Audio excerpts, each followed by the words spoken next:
stream is cleared for takeoff. Hello, everyone. Looks like we're live. We're on. Hi, everyone. Welcome back to the 5th edition of our Developer Q&A series.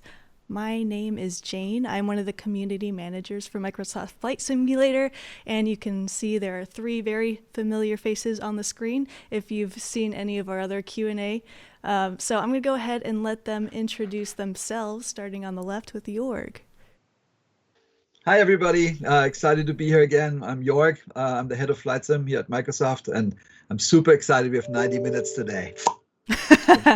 I am too. I think we'll get a lot more questions answered. In the middle, we have Seb. Hello. So I'm Seb from Asobo, head of Asobo, and on Flight Sim, I'm doing a lot of aerodynamics also, as you may have seen in the video. Yes. And that was an awesome video. And we'll talk about that soon. But last but not least, we have on the right Martial. Hello, everybody. I'm Martial from Asobo too. I'm the executive producer of Flight Sim. Awesome. Thank you guys so much. And a hello to chat. I see you all there.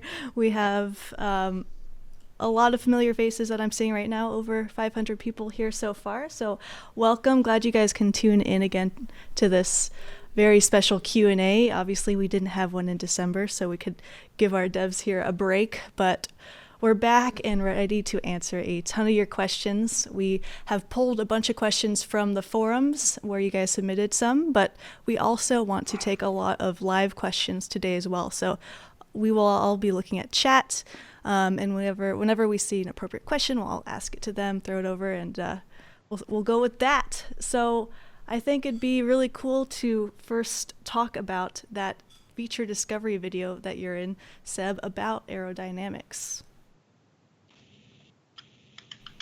Yep.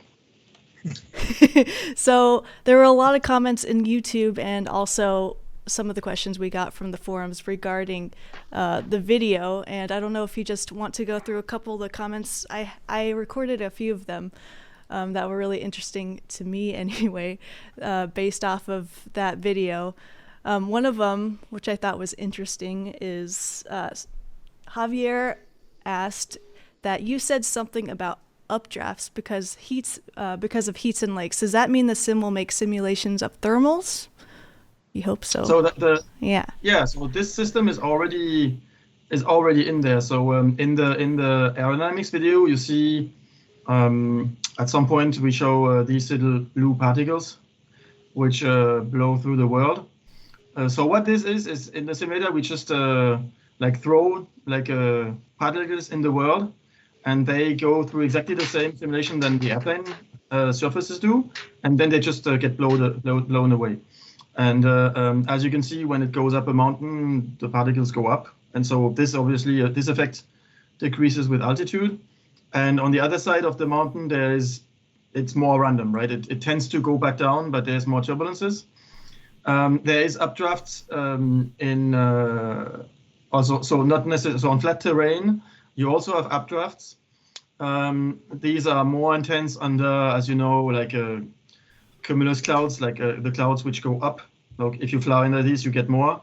But it's important to know that these are very dependent on temperature. If the ground is cold, you don't get many updrafts. So for example, for the video, in order to get more, I flew at 35 degrees in the sun and on land. And so if you go over water, because the water is colder, you get less of these. You get less turbulence and you get less updraft. And so to really get a maximum, so like right now, most people in the Northern Hemisphere are not gonna get, they're gonna get less turbulence and they're gonna get less of these temperature, like thermals or thermical updrafts. But you can just force the weather setting and go to make your own summer, right? 30 degrees. They tend to build up at over 20, and 30 is really a lot. But if you fly at -10, you don't get much of these. And over water, you also, there, I would say about 10 times. So there's one video where you see the TBM flying, and over land it's sort of shaky, and then over sea it becomes calm. And so yeah, over water there is still some, but a lot less. And so this is already in the sim. It's simulated completely on like it depends on forests, all sorts of factors. But we keep improving, of course, over time, debugging if there's something which doesn't work, but also improving. Currently, it's really mostly based on some of the information we have, but we can, for example, we're not yet simulating of like is the surface dark, for example, like a darker building rooftop is going to create more thermals than a brighter because it's less catching temperature. So stuff like this could be still improved, and well, other things, right? Maybe. I mean, but the weather we have is already in 3D. It has already little cubes, and that also simulates like wind in all directions. But this is on top, right? We start with a base of the 3D weather, and then we just do this little like particle simulation, which the plane then gets caught in. Okay, yeah, so actually this is the number 2 most asked question from the community this month. And it's all about flight model updates. And there's this list of maybe 7 or 8 bullet points. I'm hoping to just quickly go through each of these. Maybe they're addressed in the video, or maybe you have something you wanted to add to it. So the big question was, when can we expect flight model updates? And the first point is wheel friction on crosswind. Airplane weather vanes require way too much rudder when on the ground. Yeah, so first of all, I would like to say, so I'm really happy that, I mean, basically, when we released this video, I all of a sudden did get a lot more questions and feedback. So obviously, this never stops, right? We're continuously improving. Every update that has been released since launch had some improvements on the simulation. A lot of this is linked to third party who have constantly problems or require improvements or changes or more tools. But also, just when we see a bug, we always investigate, and sometimes it's a quick fix. So this is a continuous thing, and in the video, I just already went over some of the improvements that have been done since launch. But something like wheel friction, it's important to know that compared to FS6, we already did a pass. So we added, so basically in FS6, it was just so the ground was always flat, so you could not skid downhill or something. And what happened is basically the wind was just totally shut off because, well, it didn't have static friction. So when you don't have static friction and any force pushes on the plane, it just slides away. And the problem is, like, the first thing is when we introduced slopes, well, gravity is always there, so the plane just always slid away. So we had to implement static friction just for that, so that you can park on a slope, and we also implemented it on wind, but the system is yet not perfect, and we have to disable horizontal wind when you are like at below I don't know 1 knot or something, just at extremely low speeds, because otherwise it would just slightly turn on, and we don't. But we want to have perfect taxiway, so we improved the wind. And this system, so that now the wind is full 100% as soon as you start taxiing, but when you're stopped, it isn't yet. But from the front, it is, right? Okay. That's why some people say if you have front wind, you can just fly away, but from the side, it won't. So this is something we plan on improving. It requires some more profound rework of the whole collision system, and it's something which is a bit longer. Okay. But it's perfectly doable, right? It's not something crazy impossible. It just requires to go down into more systems and rework that. But otherwise, everything is simulated. It's just that. So also you need to be in the maximum realism, right? One of the features of when you turn down realism is that it just cuts crosswind on the runway. So you need to have that on. But still, when your speed is 0 and below like 1 knot, it just fades away. Gotcha. But this is it's something we already improved a lot, and it's something we want to improve further. But once you, just one thing, once you fly or you are at maybe 100 knots and about to rotate, this is much more correct. But it's the wind is 100% there. But there again, there's something we can still improve on how the wheel resists like slide, right? The static friction is called. And how about I'm hearing myself. How about turbulence behavior and upward downward drafts and currents?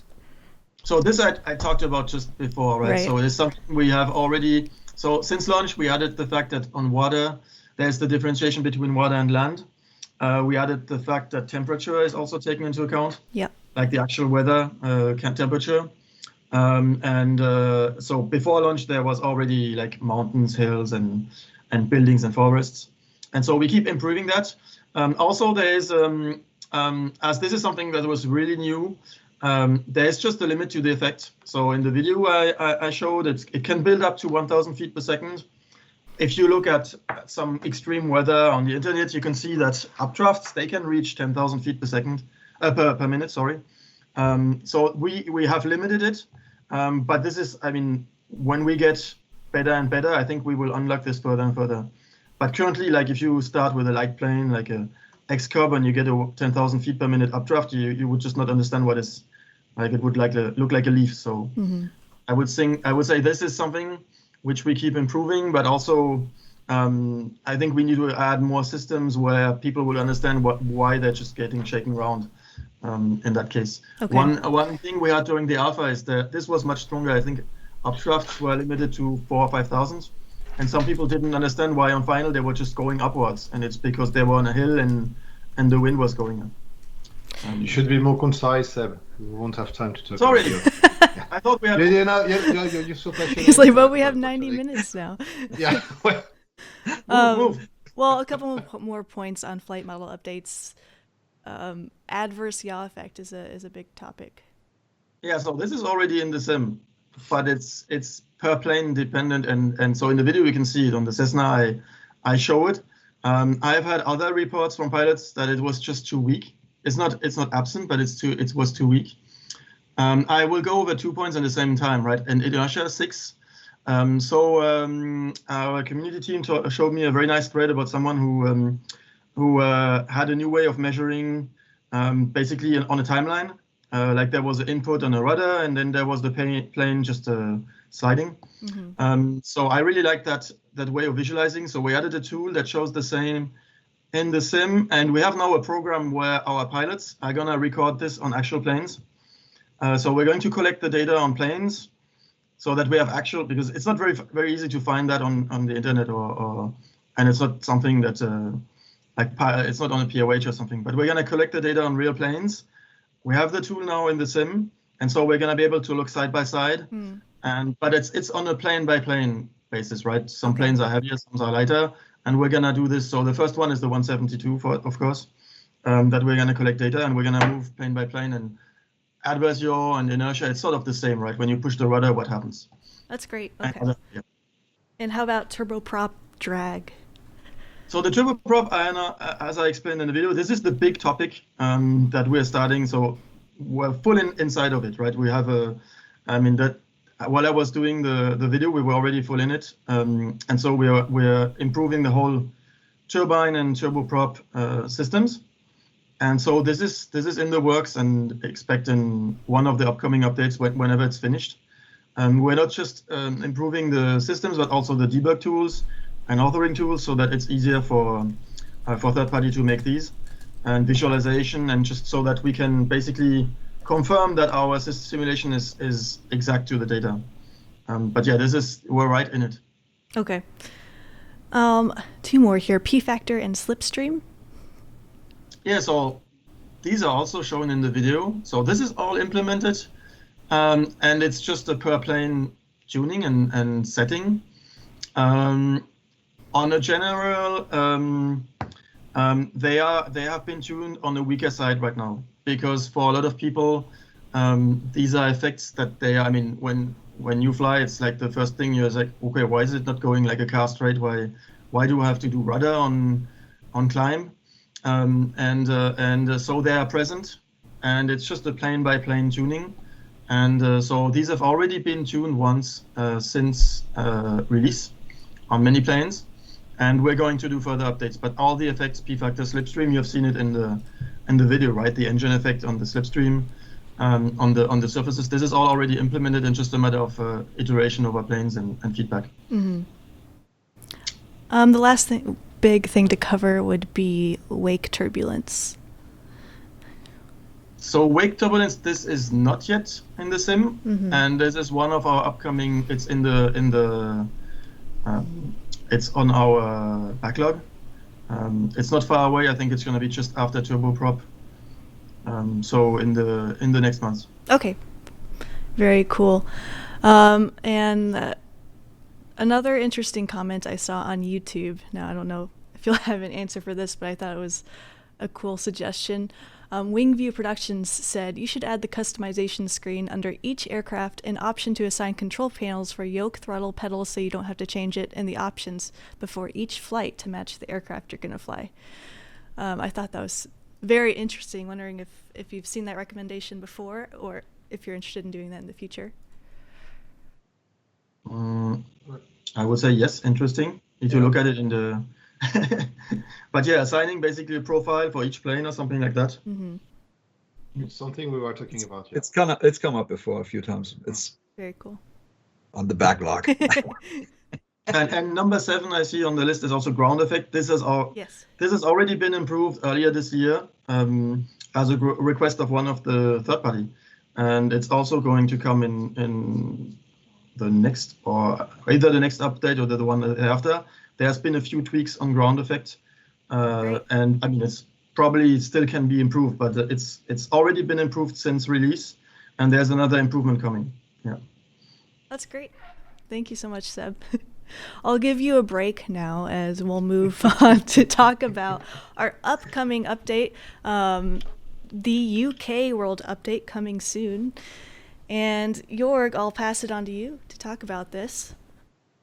It's coming. No, more seriously. So I mean, I wrote that little blurb last week, I think. Like, it looks really cool. The data we got from Bing is awesome. Like, I think it's up to 50 centimeter dam, 20 centimeter aerials. So all that is great. We have 5 cities. I'm not sure we've really ever talked about all the cities. So it's London, Birmingham, Oxford, Cambridge, and Bristol. They are coming. Actually, just right before the stream, we had an update.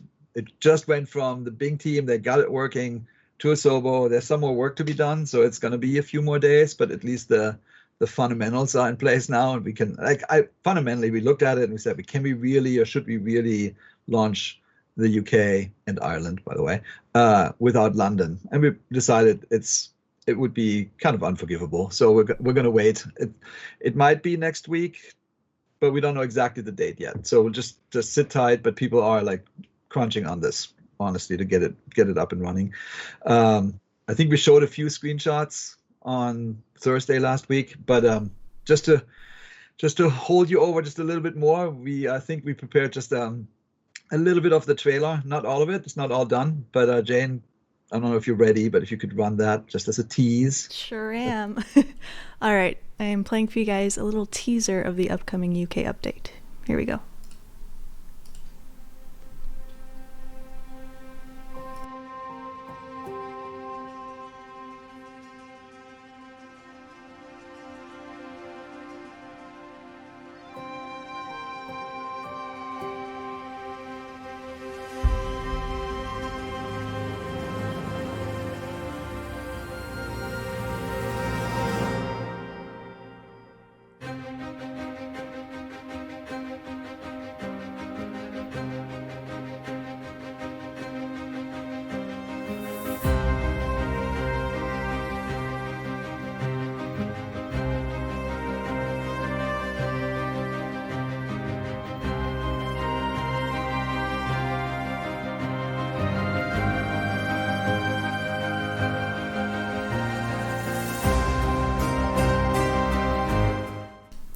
All right, that's all you get. Just when the music was getting good too, Jorg. I was like, I'm loving that music. It is super good. Yeah, I think it's gonna. I hope you're gonna love it. So we obviously think it's cool. Last time we chatted, it was not clear that we actually get all the data. We got extra data for Ireland, which is nice.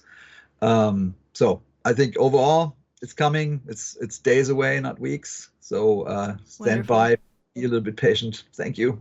Yeah. Looking at chat, looks like they like it. That's good.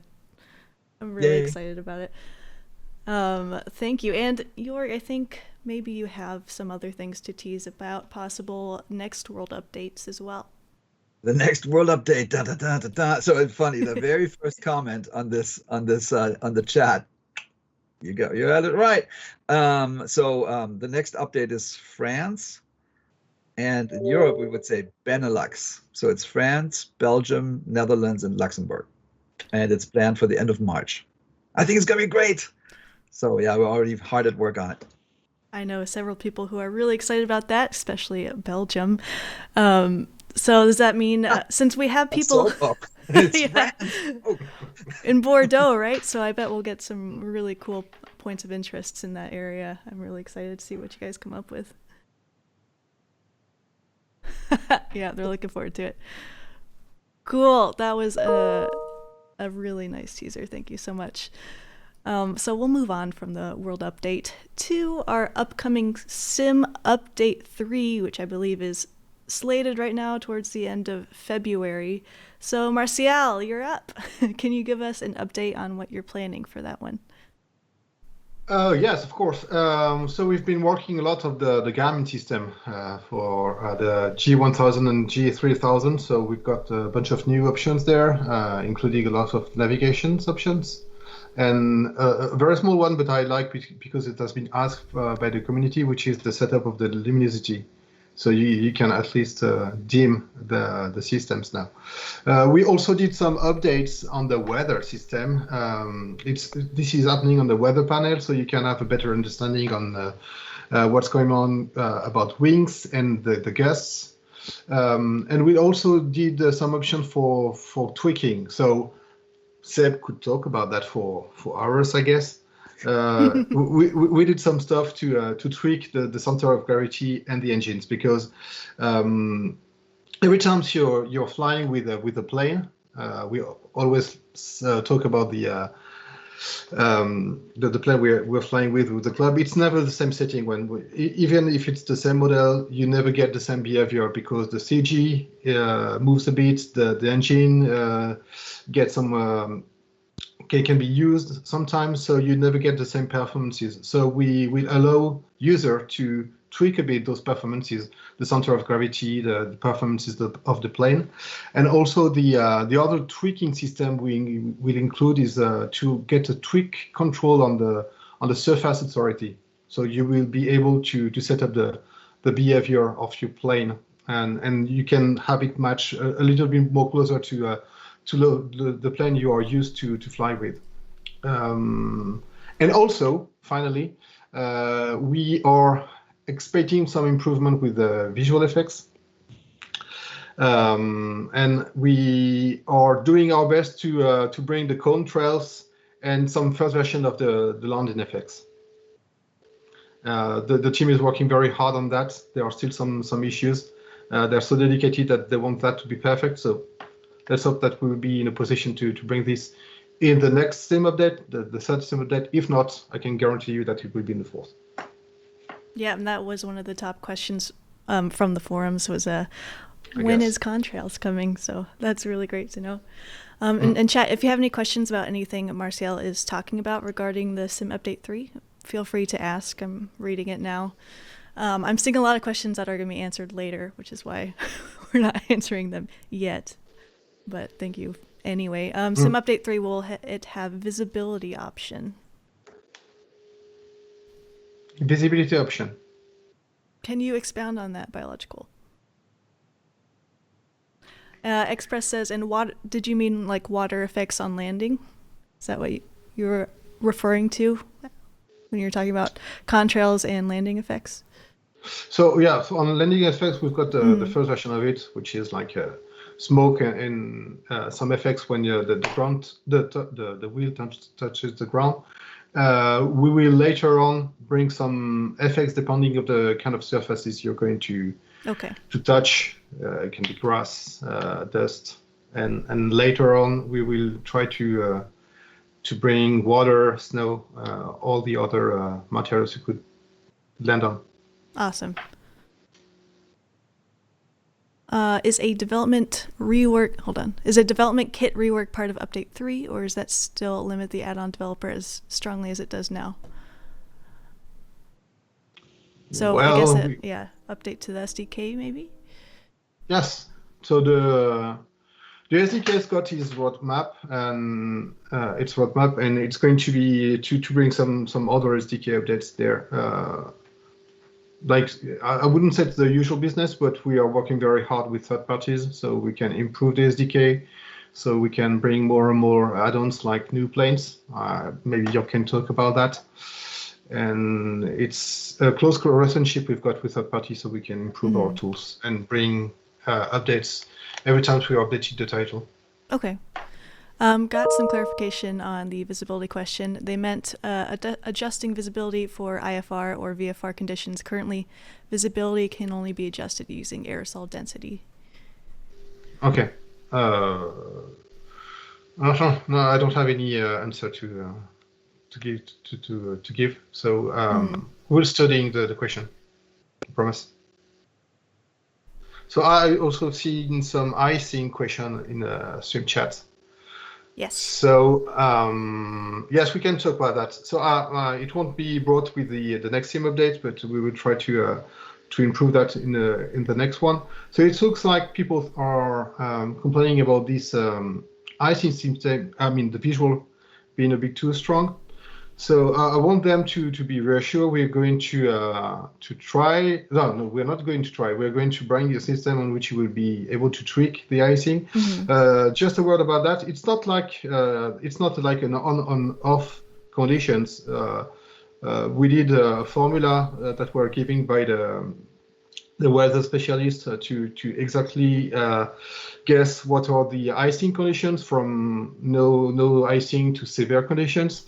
So we've got a table. This has been done, but maybe the translation of this table to the visual effect is a bit too strong. So we are going to do some tweak there, and also you can disable the physics relationship of the icing on the plane. I do think that we will also enable the fact that you can remove all the icing, including the visual icing of it. So it'd be a toggle on-off button for icing in general for people who don't want to have to deal with it. Yes, I'm sorry, it's not a game, it's a sim. You're right, Express. Sometimes. Yeah. Thanks, guys. Sorry. Keeping us honest. All right, let's see, going through the chat.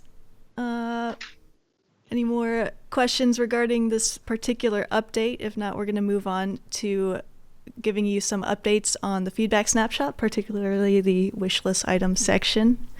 That's what we got next. Jayne, you might want to say that we have a dedicated Q&A session later, so we're going to go. Yes. These things you're writing, they're not wasted. We're going to go later. Correct. Yep. A lot of them. We have a Q&A section at the end. So I'm going to go ahead and move on to that. So switching screens here. We have last week's feedback snapshot, our top wishes section.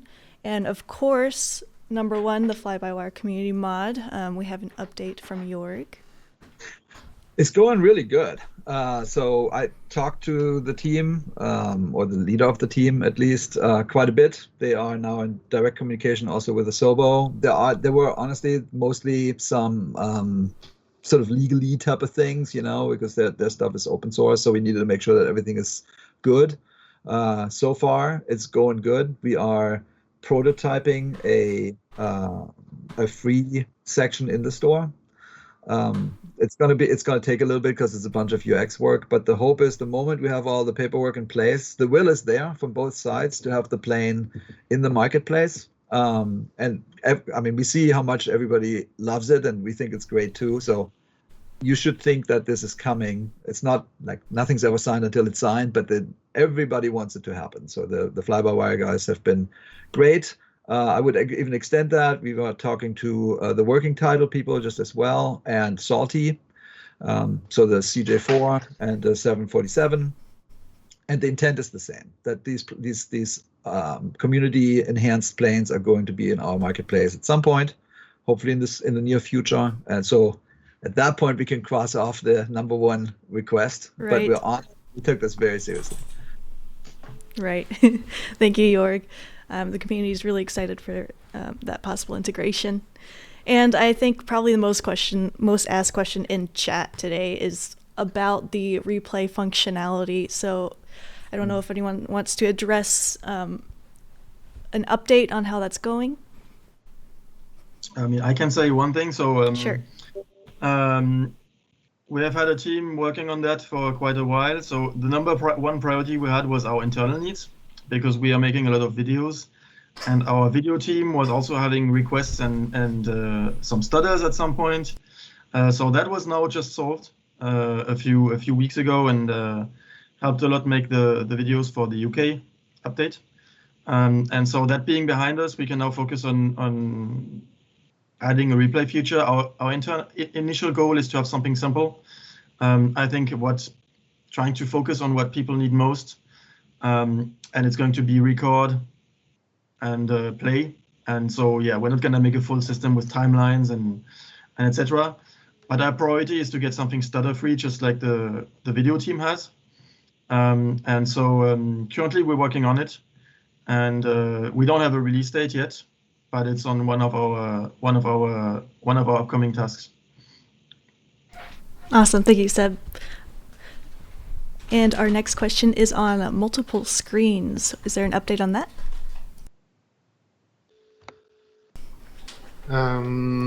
So for the moment, the engineer that are working on the engine and the rendering are focusing on something else, but it's on one of the top of the backlog that we want to tackle when we will have the time to do that. So we are thinking about that. It's there. Right. For the moment, we've got some work to do. We will talk about DirectX, for instance, DirectX 12 or some other options, but yes, it's in the pipe.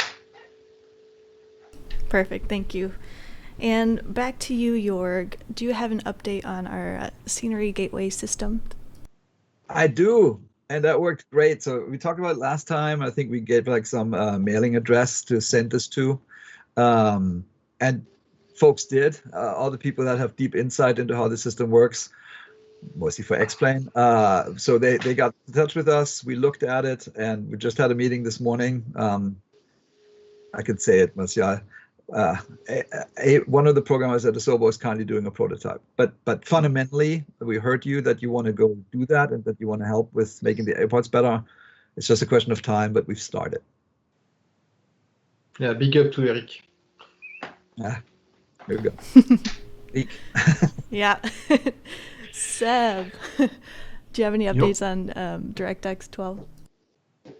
Yeah, so DirectX 12 is directly linked to our current work on the Xbox version. So this is one of our big focuses right now, and I would say the important part of that work is really optimization. So our goal, what we're doing is to not degrade anything. It is just to rework all the systems we have to be more optimal in terms of performance and mostly memory also. And so the good news is that this will all feed back into the PC version, because it's basically for us it's just one common source code base. So there has been a lot of progress made over the last 6 months on memory and performance. Some of it has been released, just a small part, but there's a lot more to come. And so this is very good news for PC. I would say on one side, it means that lower end PCs are going to have a much better experience. And the other side, it also frees up a lot more, because basically what we want is improve the PC experience further. We want to add stuff, add effects, add more detail. And optimization of all the systems allows us to then later improve the details a lot. Mm-hmm. And so, yeah, we have already, I think we're close to a factor of 2x in terms of optimization on memory. And this necessarily, it sort of spills over into performance, because a lot of the performance is memory, bandwidth and cache size, and right, the CPU is usually very performant, but it's always sort of limited by memory access. And so this has even if we didn't focus a lot on performance lately, it had an indirect impact on performance, especially on machines where there's a lot of memory-related stutters, right? When sometimes when it freezes, usually it's just the memory which is trying to move stuff around, right, to get access. Mm-hmm. And also we also got a lot of improvements on GPU memory, which means that this is also going to feedback on PC, and I think it's gonna basically improve the GPU performance because, well, smaller memory GPUs are gonna have a better time. And this all, of course, is on DirectX 12. Yeah, DirectX 12 is going to bring performance and memory improvements, but mostly because we re-optimized all the systems. DirectX 12 by itself doesn't really change a lot of things, right? We already were multi-threaded in terms of rendering. But yeah, the whole exercise of doing this Xbox version really allows us to rework all the systems, and that brings a lot of optimizations for the PC. Right. And there's so also DirectX will enable improvements of effects. So we're not currently working on new things, but at some point we are, because of DirectX 12, able to implement ray tracing and things like that. All it means is that you're gonna see less grain in the reflections or things like that. So to define exactly when this is going to be finished, but this is the kind of things this enables. Not for clouds really, because the kind of ray tracing enabled doesn't really regard clouds, but mostly like reflections, like on water or so, there was sometimes these little grains. This is the kind of things that it fixes, and then also it enables better lighting, right? You can do a lot better lighting and shadows, less grain on shadows. Things like that will be enabled. But currently our focus is to bring the exact same experience than on PC to the Xbox, and this brings a lot of optimizations. I'm getting 100 million DLSS question mark question mark question mark question mark. Yep, I don't know. I haven't looked at it yet, so maybe. Ray tracing confirmed. They did talk about that in the last Q&A a bit, right?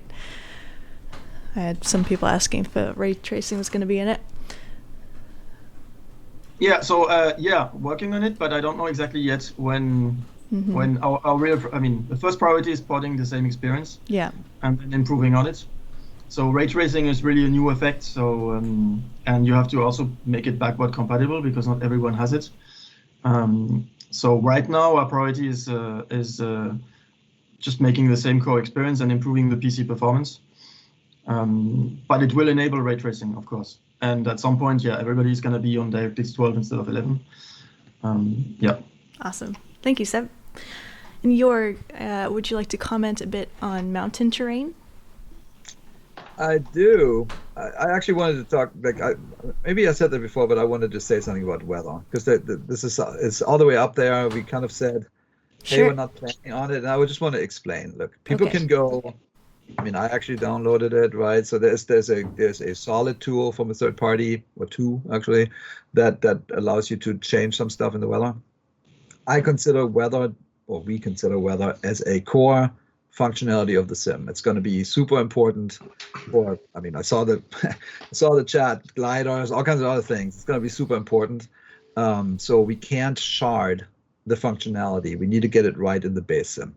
So that's the commitment. We're going to get it right in the base sim. Doesn't mean you can't use third-party tools. You can always use third-party tools, but we don't think it's the right solution. The right solution is to be top-notch in the base sim. So we're paying a lot of attention to what people want, and that's coming. So just wanted to say that. Okay. On the mountain terrain, I think there's some really cool stuff. So you'll see that with the upcoming updates. I always gush over the data that exists in the world. For example, the France update, we have really high resolution DEM. That really high resolution DEM will help us with the mountains a lot. And then the Bing guys are also doing some new techniques that they are pretty confident will increase the appearance of the mountains. So in general, we know that this is a thing. You know, we're totally aware. We fly over those mountains too, and we want them to look awesome. We think data will help, but there's some techniques that are coming. So in overall, I think it's going to look really good. I think we always talk about the, you know, of Central Europe, right? So Pyrenees and stuff like that, or like the Dolomites in Italy, in particular, they don't look like the Dolomites right now, and we know that, and we go skiing there and stuff. So we want it to look awesome, and we will not stop until they look awesome. So just be assured. Love your enthusiasm. Hey, yeah. I think everyone else appreciates that too. So thank you for that update on mountains. And next we have Freeware. Jorg, I think you want to comment on this again.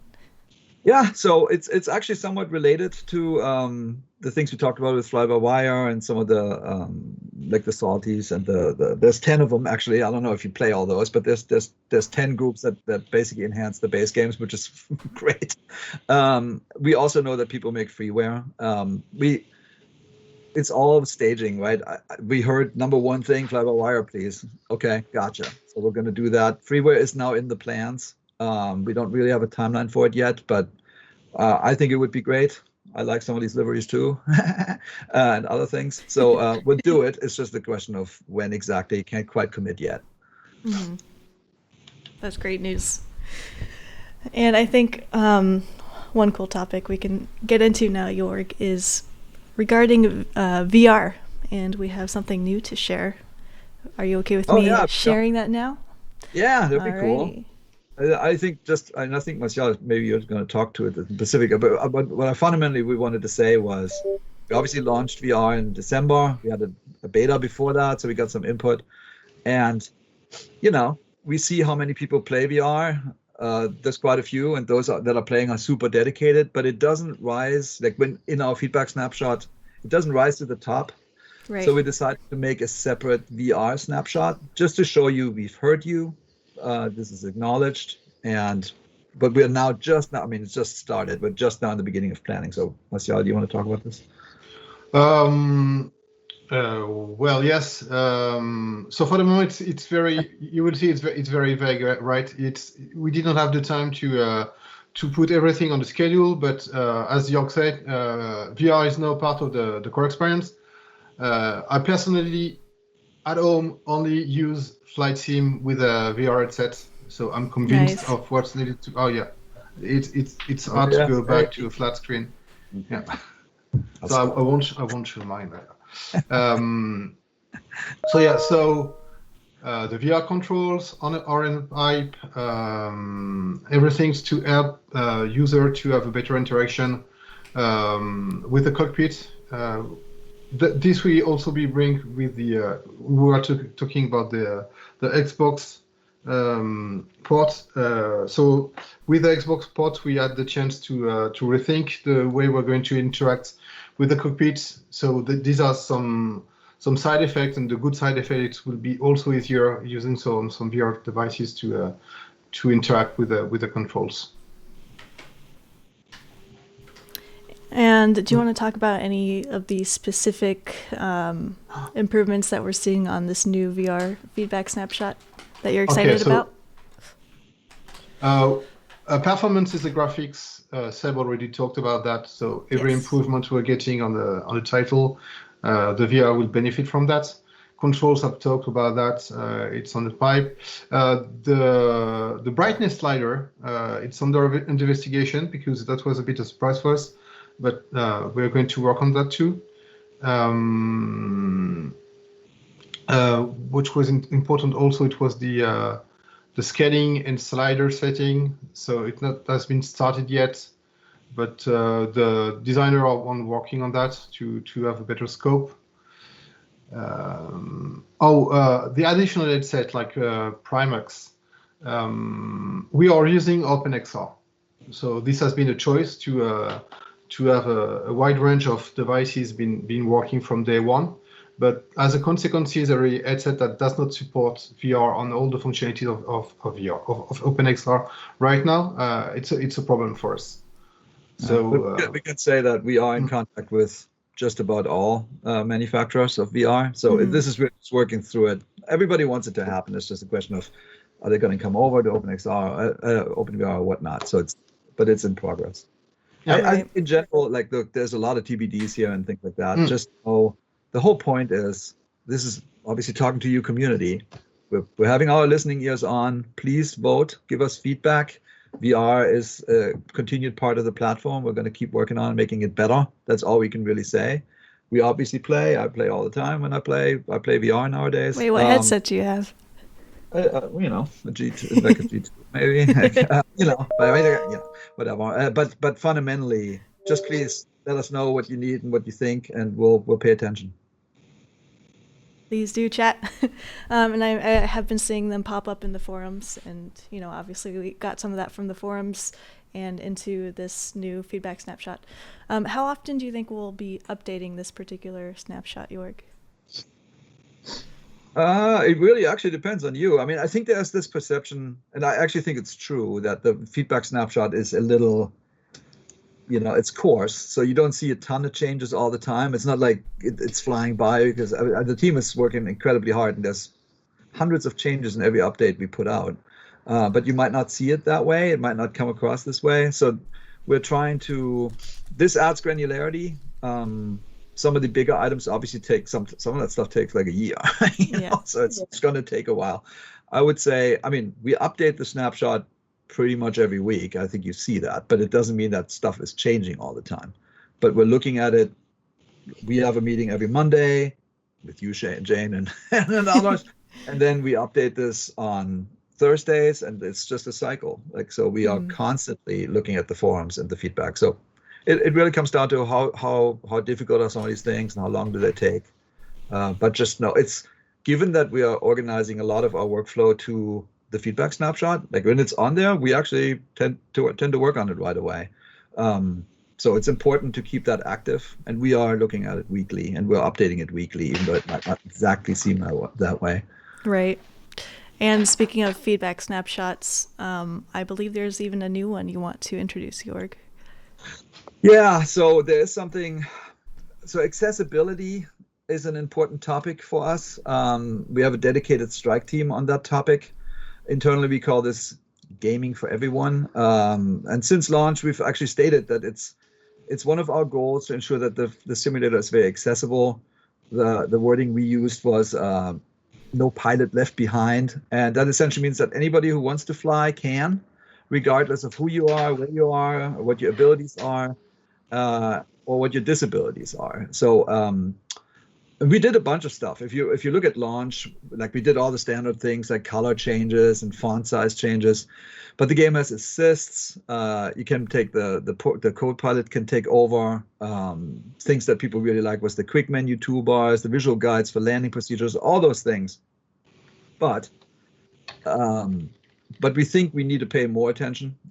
So we're going to add another feedback snapshot that is 100% dedicated to this. We have a mailing list established, just like for some other things we had, like last time for the community gateway. And I think, Jayne, you should communicate that on the website instead of me just saying here's the email address.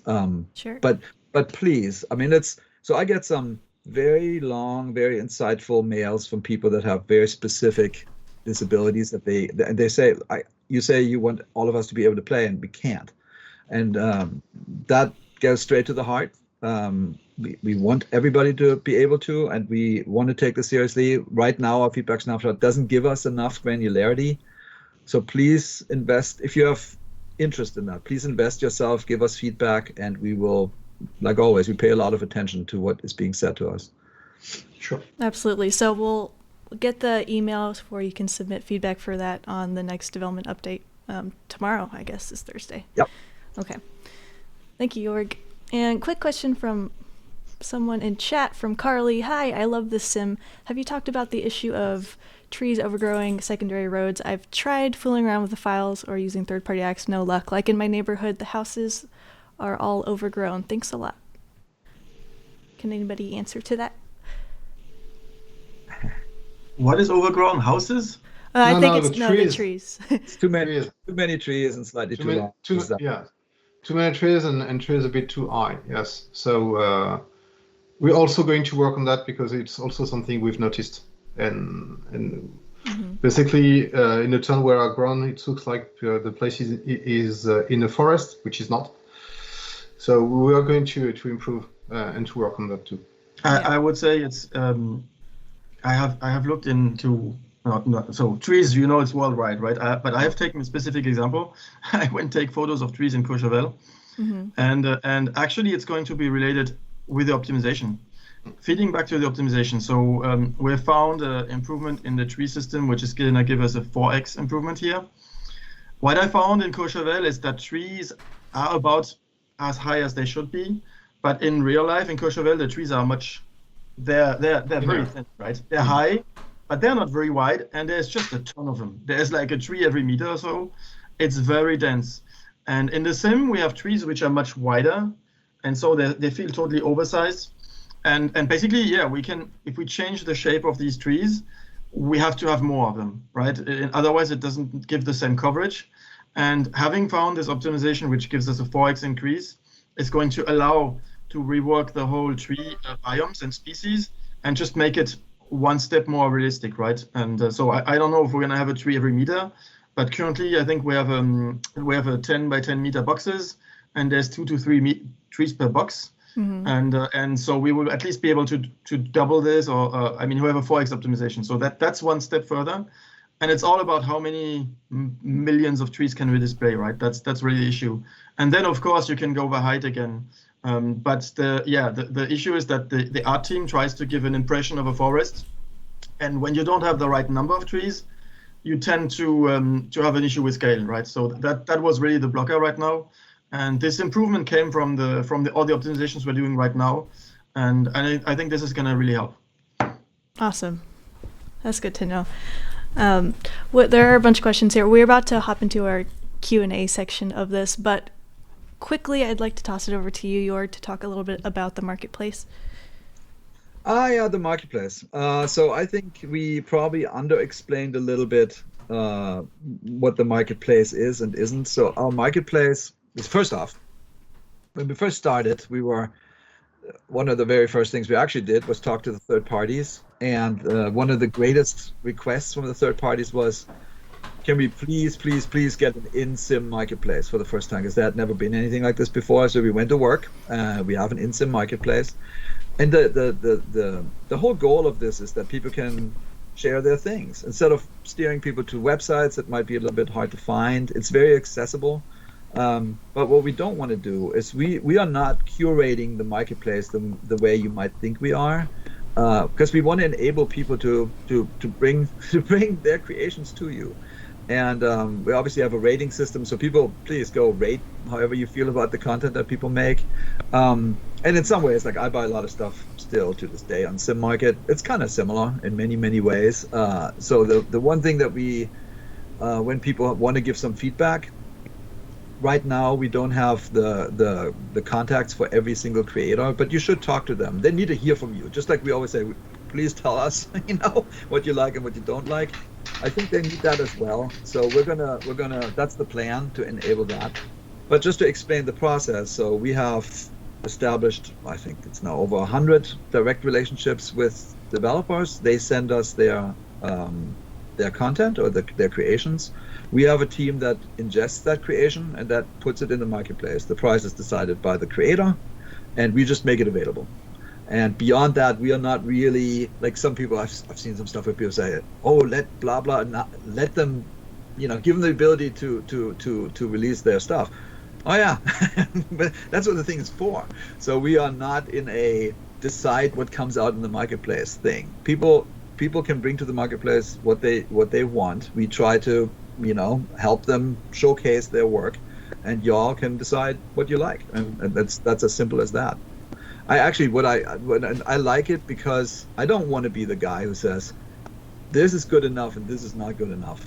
That's sometimes in the eye of the beholder. Please decide. And I think that's a very healthy system. Mm-hmm. So in the future, we'll see possibly a new section in the marketplace for support where they know which third party to talk to. Yeah. Because for example, in Sim Market, you have that. You see, there's a creator field. We typically people put it in their text when they describe the item. Some don't, so it should be there. I agree. So we should go do that. Cool. Thank you, Jorg. I think that will clear up some of the questions with that. But now I think it's time to get into some of the top questions that we have from the forums, as well as answer some questions in chat. And by far, the top question has everything to do with AI traffic. So we'll delve into this for a little bit, guys. Feel free to ask questions about AI traffic as we talk about it. But this comes from Abriel. He said, I'd love to see an update on the work being done on live AI traffic. And I'm going to start listing some points, so we'll go through them one by one. The first is representing all traffic in FlightAware in the simulator. I'll pass that on to you, Martial. Yeah. So we are currently updating the system and how the planes are getting ingested into the sim. So this should be brought in the next sim update. So it means that so by the past, sometimes the planes information are not complete, or we can detect some issues. And the first version of the filtering was to remove everything that was not correct. And now we are including some system that can guess the missing part of the information. So it means that most of the planes will not be into the sim. So that will be a new system that will be introduced soon, very soon. Awesome. Thank you, Martial. And next point is implementing real aircraft models and liveries visually and in ATC as promised instead of the generics. Passing that to you, Jorg. Yeah. Okay. So it's actually exactly what our creative director said to me like last year. He basically said, "Jorg, the airports, we need to get the right planes and the right liveries and the other." Like, okay. So we went to work. It's interesting. Like, so on planes, we have, as you know, we're licensing everything, and we have tons of stuff licensed. So we're actually working on that, and I don't know if I want to give it away today what we're doing, but like with the French update comes some of that as it pertains to France. Well, it doesn't take a rocket scientist to figure that out, but let's just keep that a little bit in our back pocket. So the goal is that the models are the right models, at least as close to the pin to the right models as we can make them. We call that passive planes. Like, they are not flyable, but they look exactly the right model. What's much tougher for us is the liveries.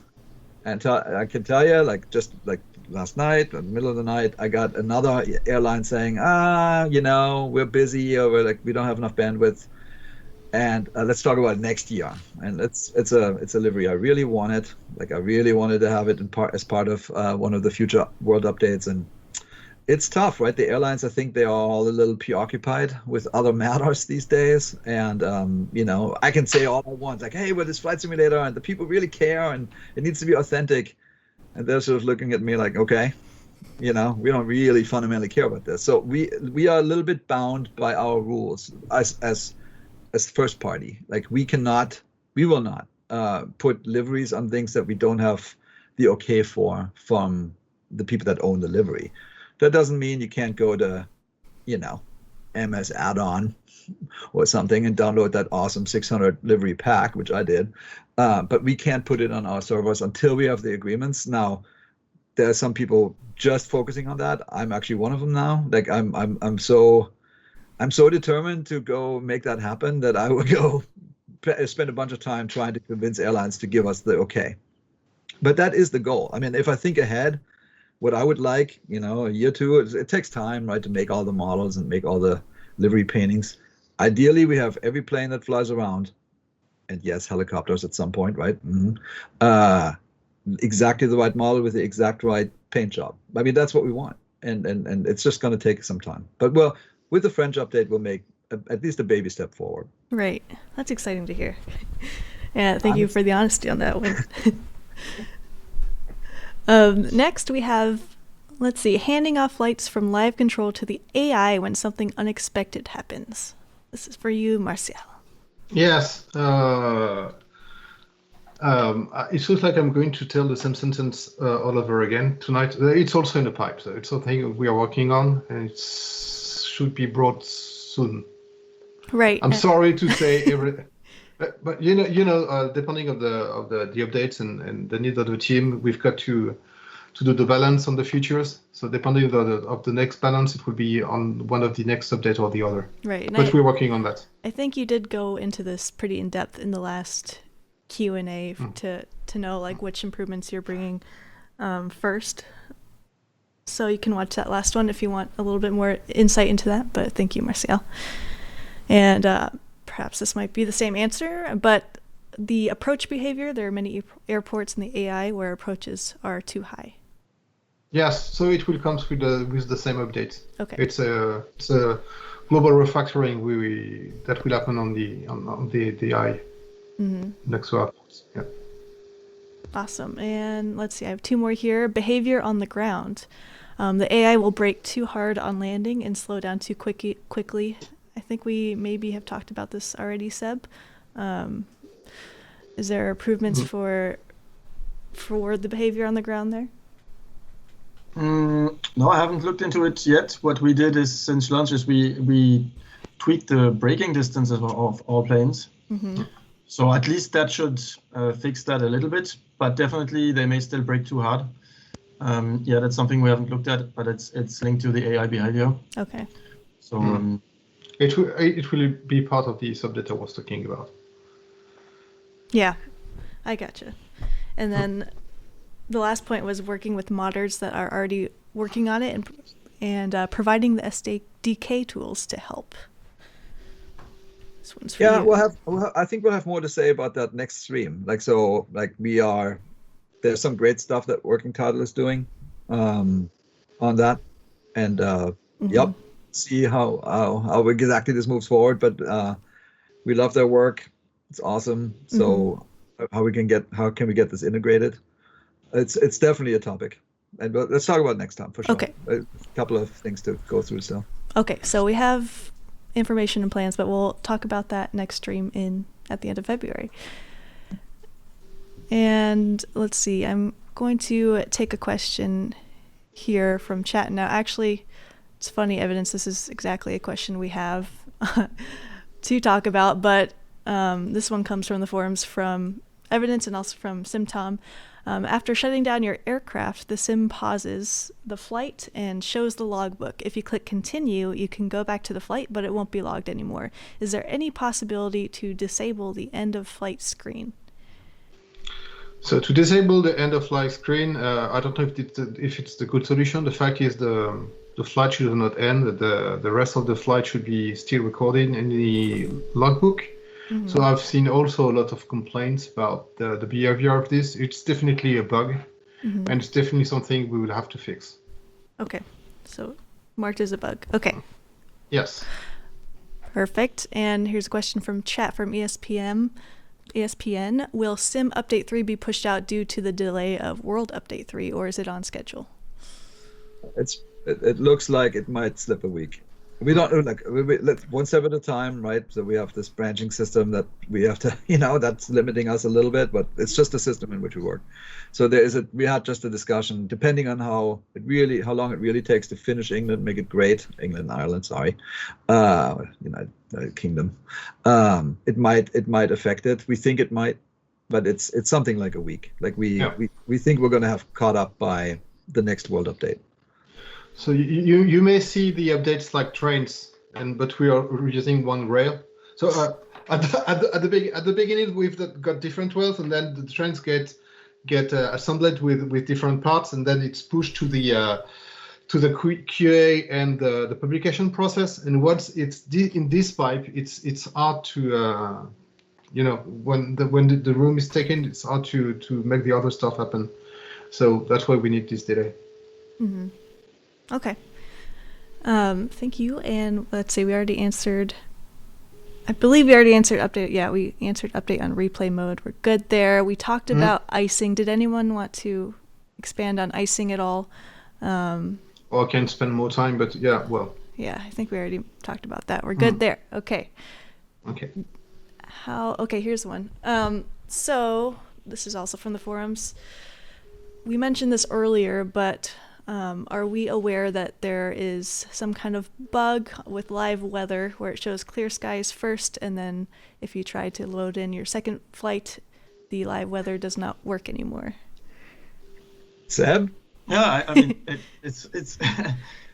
I just spent 5 hours trying to do this, and I had it flying next to me. That's why sometimes. True story. Yeah.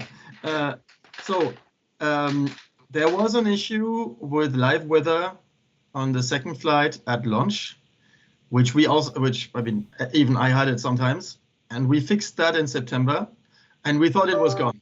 And then people said, no, we still have it.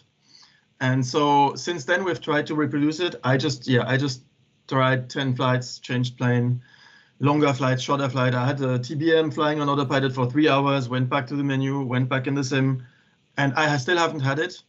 The only time I've seen it since then was on a YouTube video of someone who was switched to clear skies, and then he clicked on the live button and he said, well, I don't get live weather. And the issue is that the live button doesn't do live weather, it does live time. I think it's a bit clunky UX here. Yeah. And so that we need to change. But I think there's probably another issue with sometimes the live weather connection which breaks or something. The issues we don't have, so I think Microsoft's QA has tried to reproduce it. Our QA has tried to reproduce it. I've tried. It came back again today, so I spent 5 hours on it. The problem is we don't see it that much, and we need to see it at least once and then turn on debug and see, okay, what is going on? Is the connection broken? Is the data broken? Somebody just said, should we send a video? Yes. Oh yeah. Yeah, everything you can send us. We had that a few months ago with the thunderstorms. We're like, what are they seeing? And we didn't really see what you saw. But we're simming plenty, but we can't go everywhere all the time. So please give us more information. So it's clearly happening. So it's not like anybody's doubting that it's happening, but we have a tough time reproducing it. So please, as much information as you can give. Why does that happen? Why? Because sometimes we can't reproduce certain bugs that others are seeing. So the first time we fixed one of the issues causing this, it was uninitialized memory. This is a typical programming bug, and there's probably we're fixing these all the time, and most of the time they do nothing. It is just basically there's some variable somewhere, and it doesn't have an initialization, and so it really depends on what was in the memory before, right? I mean, if you do some Word, some Outlook, depends on what is there, and depending on what is there, it can have a different effect. And that was one of the issues we fixed in September. It was causing a breakdown of the just live weather connection. And there's maybe something else somewhere. And these are super hard to track because most of the time they just work because the memory is clean and it doesn't cause any issue. It can be something else, right? It can be a connection issue. It can be some I don't know, some out of memory. I don't know. It can be anything. Okay. And yeah, it's just hard to track. And also, I would like to say we Jorg said this earlier, right? We always go to the bottom of an issue, right? I've even taken my car and driven to some simmers and looked at the machine on what was going on, right? If you can't reproduce it, there's no issue, right? If someone is not too far from here and has it regularly, right, and knows how to reproduce it, then we could even go check it out. But the easiest is some steps, right? If someone, that was happening with the Thunder, right? Someone had it all the time somewhere, and we had a precise location. We went there, and boom, we had it all the time too. And then it's easy, right? Once you know what's going on, it's easy to reproduce. Mm-hmm. That's interesting. Thank you, Seb. About that is not reproduced. I've seen some messages about the some RAM memory XMP settings. Mm-hmm.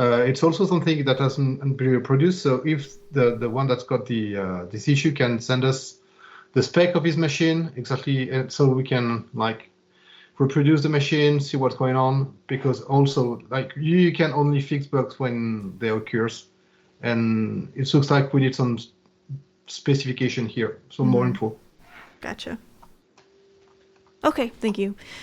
And question from chat from Impulse. He says, they say, I'm sure many businesses, simulation centers, pilot schools, gaming arcades, etc., are interested in using Microsoft Flight Simulator for commercial purposes. Is there any news about a commercial use license? And if so, when would it become available and how would it work? Yeah. So the answer is exactly right. I maintain a spreadsheet. It's now, I always joking, it's true. It's 1,200 rows long. Each row is a company that wants something. They want to do something. And I write all this stuff down. We're trying to figure out what are the commonalities, because some people it's like some funky stuff that people want to do because they see the digital twin and like, we can do all this stuff. Some of it is totally doable. Some of it a little bit further out, I would say. We're talking about it, honestly. So my boss's boss, his name is Matt Booty, he said something really smart for a long time. He said, Jorg, do this. Focus. Don't get distracted. And he said that to me for a long time. He said, you will have a cacophony of noise of all the stuff that people want. And what you really need to do is make sure that your basic stuff works. And so we did that. For launch, we honestly put our blinders on, did not really talk to anybody. I took the brunt of all that stuff coming our way, put it on a spreadsheet, now we're in market, and we said, okay, now we can maybe do some of these things, but honestly, we're gonna throttle that until you guys tell us that the sim is in great shape. It would be foolish and a little bit irresponsible to start getting into a whole bunch of other stuff. It's just other stuff, and they want other things. So right now, we always said, fundamentally, we're making a sim for simmers. We're still making a sim for simmers. We're not going to deviate making a sim for simmers until everything is hunky-dory. And so don't expect that to come too quickly, because we're not done. You give us plenty of feedback. Some will be plenty critical, and I think that's fine, but we just need to go through that before we do anything else. Mm-hmm. Thank you, Jorg. And Andy's wondering if we can have an update on the terrain spikes issue. Yep. It's found. It's found and fixed. And you should get it. It's a UK update. Yeah. It was okay. So same for the water mask, right? The water mask, the one we are using for video, is going to be pushed for UK update. Right. Yeah, there's been one water mask on release. There's been an update in October with some, but not all. In December, we added all the remaining water masks we had, and someone actually double-checked all the locations. Someone even went through all the videos we published and made sure we didn't forget one, because it's a big list, right? And so this UK update should have all of them. And then, of course, there's always new stuff coming in, right? So yes, sure. It's never finished, but there's a big update on water mask in UK. Yeah, okay. Some people say like, oh, when they make these videos, that's not really true. Well, of course it's true. How else could we make the video? But it's sometimes in a branch that's not public yet. So there's just a delay, because when we have a sim update in the pipe, we're not going to add that stuff. It's just going to create chaos, right? So we finish one stream, and then we're going to put it in the next one. So sometimes it can be as long as, 6 to 8 weeks even, that you might see something in the video that might not be quite available yet. And sometimes more. Specifically, the Around the World videos had that, because we're like, the world, let's do the world. Well, some of those world updates had not been done. So but just know it's coming. Like, this is all real. It's all, like, the artists obviously want that to be out there because they made it. Mm-hmm.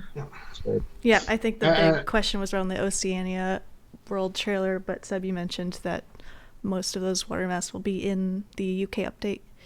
Mm-hmm. Okay. In UK, I think everything. So someone double checked that everything that has ever been shown in any trailer is in the UK update. Okay. And it's a long process, because unfortunately this is one of the pipelines which is manual by hand. So you have to go on the island and paint the water mask and copy it into the right branch. Mm-hmm. And there's thousands. So it was a bit long. Okay. Yeah, for the moment we don't have any automated system to find the correct location for water masks. Mm-hmm. And we briefly mentioned last time that we were thinking of some kind of visualization to show the community which water masks are available. Is that something we're working on? I think that the list of the water masks has been communicated. So I've got it. I've got the list. So we can put dots on the one map if you want. Yeah, we wanted to make an image, so it's a good takeaway. We need to do that. Mm-hmm. Okay. Thank you, guys. Next question we have here from the forums is, what progress have you made on a working flight director? The lateral flight director bar isn't working with autopilot off. It keeps commanding wing levels no matter how active the lateral mode. It's for you, Martial. Yes. I'm feeling a bit uncomfortable to give a proper answer on this. I know that because I'm going also to say the same thing. Some of these bugs have been fixed and will be there for Sim Update 3. Mm-hmm. But we'll continue to do the hard work and it's in the pipe. But some of these bugs are already fixed. But it's a long road. Thank you, Martial. Actually, I'm sorry. That's all I can give. No, you're fine. Honesty, it's much appreciated. There is a bug right now impacting the game where it's the 10 degrees versus 1. I think you might know about this. And do you want to talk about when that's coming up? Yes, because this time I can say that this is fixed. Yes. for good, and it's going to be brought in update 3. So yes, it's not in the pipe, it's done. I feel relieved a bit. I love it. Yeah, you're getting lots of yeses. Awesome. Thank you. And there was a comment from the forums that said, the voting system is great. It allows us to show what we want most, but it has the side effect that it will mostly cater to big, massive requests like helicopters, VR, DX12, scenery gate rate, etc. These requests are great, but they take a long time to implement.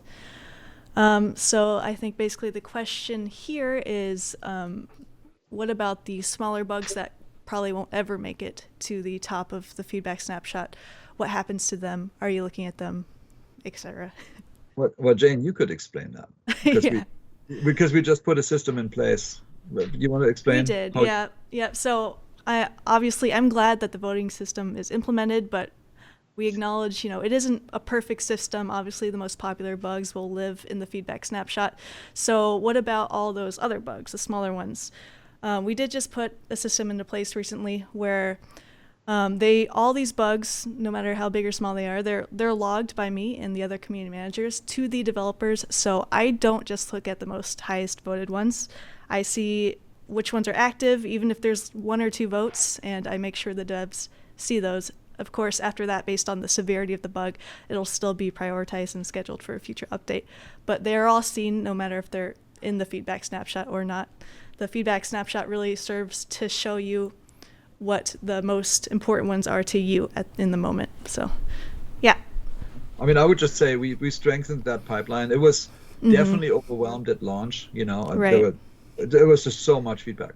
But now we have a direct pipeline into our ADO, which is our bug database. So Jayne and Alex were both on the last, the community posts, so you know them. There's people at Asobo that do that.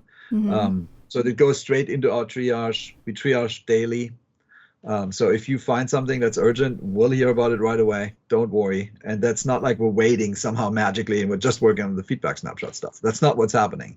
There are hundreds of bugs that are being fixed all the time, or little additions that we're making. So just keep the feedback going. We just hired more people to actually have enough manpower or people power to get this into the bug database, but then it goes immediately to the dev team and appropriately prioritized every day. Right. Covine says, Jayne, please ask for force feedback coming for joysticks. Does anyone know about that? Yeah, I saw like 40 different comments on it. Monsieur. What can I say? So the force feedback code base is there. We are missing some inputs, right? So Microsoft Force Feedback 2 support. I don't know if we should have a look on that. But basically, new peripherals doesn't have force feedback. So we've been focused on the bright new peripherals that our partners have put to market. And on those peripherals, no one has some force feedback right now. So it was not the high priority. So we could spend some time on very super good hardware that Microsoft did by the past. And the force feedback was one of them.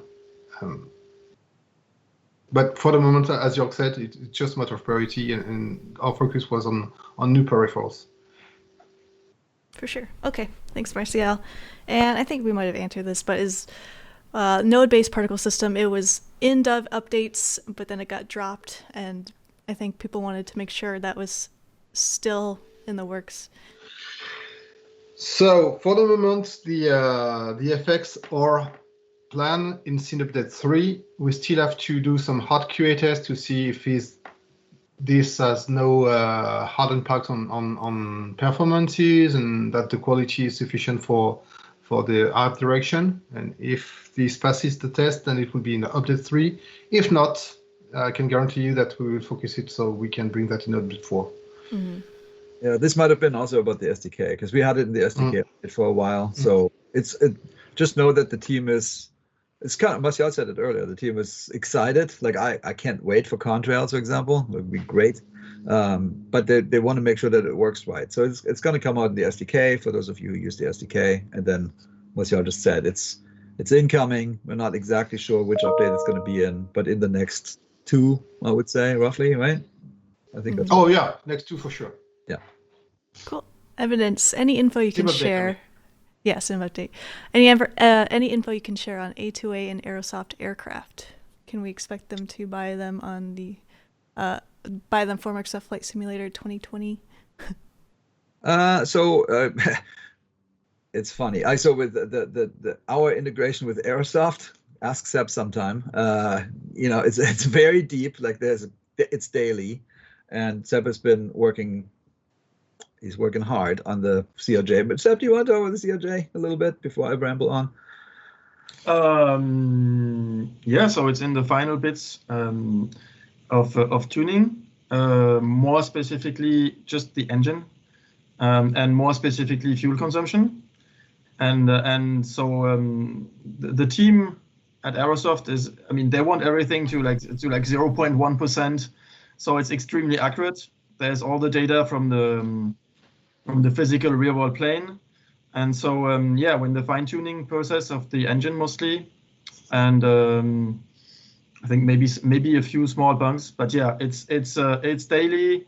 We have an open channel, and it's 10 pages a day, right, of discussions to get the last things resolved. It's very interesting, and yeah, you can easily get into the rabbit hole with a with a complex plane like that. But I think we're very close, yeah, very close, and. This is part of the update. Even the UK update has things which improved on the SDK. So, for example, the flap system has been improved. On the turbines, there's been improvements. These have been made basically as requests from third parties. So, Aerosoft wasn't the only third party to request these. But they help make the flight model more accurate, and that's actually, I mean, we don't even mention these all a lot, but there's all the SDK updates which happen with every update, right? And there's a ton of stuff in there. So it's great, really great working relationship. I really love the discussions we have, because it's I mean it's a world of passionate people, and the technical aspects are so interesting on especially on the engine, yeah. Yeah. I would just say we have our relationship with third party is really great. We're talking to so many companies. We're talking about the Aerosoft relationship a lot. I mean, obviously they published the retail edition of the sim, so we talk to them all the time. But just know that there are literally hundreds of planes. Like I sometimes write it's 100. It's actually more that are in development right now, and we talk to those programmers all the time. And they tell us what they need, and we're trying to give them what they need when they need it. So it's super harmonious, and I think it's going to be great to see. Like, I wonder how many planes they're going to be in the sim from third parties by the end of the year, but I think it's going to be quite a few, and I think they're getting better and better. And the CRJ is exciting because we think this is really a standout plane. It's going to be really cool, and there's plenty of other ones that are coming that are going to be similarly cool. So yeah, I think the interaction's been fantastic. Yeah. Thank you, Jorg. And we only have about 2 minutes left. So Jorg, I know you wanted to talk a little bit in closing about some of the other people we're actively engaging with moving forward this year and beyond. Oh, it's a ton of things. Like I can't do it in 2 minutes, so maybe we'll spend more time next time. I want you to know that there's a lot of things we didn't get to with weather. I think we talked to Media Blue yesterday, or maybe 2 days ago, and we're going to talk to them tomorrow. And there are some things on the horizon that I think are going to be very appreciated by everybody who has, observations about how the real world weather works. Mm-hmm. There's increasing tendrils into the real world aviation that we'll talk about more. There are organizations that are celebrating the history of aviation that we're working with. So there's so much stuff. Honestly, maybe we need a 2-hour meeting or something, but it's just awesome. Like, I would say it this way: what I see is that the world of aviation has really embraced us as a platform that goes from manufacturers, certainly for peripheral makers, but also real pilots, people that really care about, where planes were and where planes are going. So you'll just see lots of things going on with Microsoft Flight Simulator. It's really great. That all being said, we are focused on you, because that you is why we exist. All this other stuff's cool and it's exciting for us, but the first order of business is let's make the sim really great. This feedback, we always capture this. We'll look at everything that you wrote, so don't worry that this somehow getting lost or not answered or something. We're going to look at it, and yeah, I mean that's all. And thank you. I say that all the time in random interviews or something. It is the most fun I've ever had because you exist, and because we get all this feedback, and because you care, and because and all those things. It's just great. Typically you make a game and you hope people like it and stuff, but the interaction here is just great, and I hope you feel that we really appreciate it, and that we are paying attention, and that it's a two-way street, and let's keep this going and make it great over time. Yeah. Thank you, Jorg. And of course, guys, after this is over, in the forums, I'll be writing out all the answers for all the questions you had on the forums, so you can look out for that coming in the next couple days. So if you don't want to watch the VOD, if you want to read it, the answers will be there too. And thank you again for watching. We'll be back next month to answer more of your questions. Jorg, Martial, and Seb, thank you so much again for taking the time out of your day to hang out with us in the community. Jen. Thank you very much. Thank you. Appreciated. Chat, we'll see you soon. Join us Friday for our next community fly-in. We're going to hop around in the Greek islands. So I'll see you guys then. Until then, I'll see you guys later. Bye, everybody. Bye. Bye. Au revoir tout le monde. Tschüss.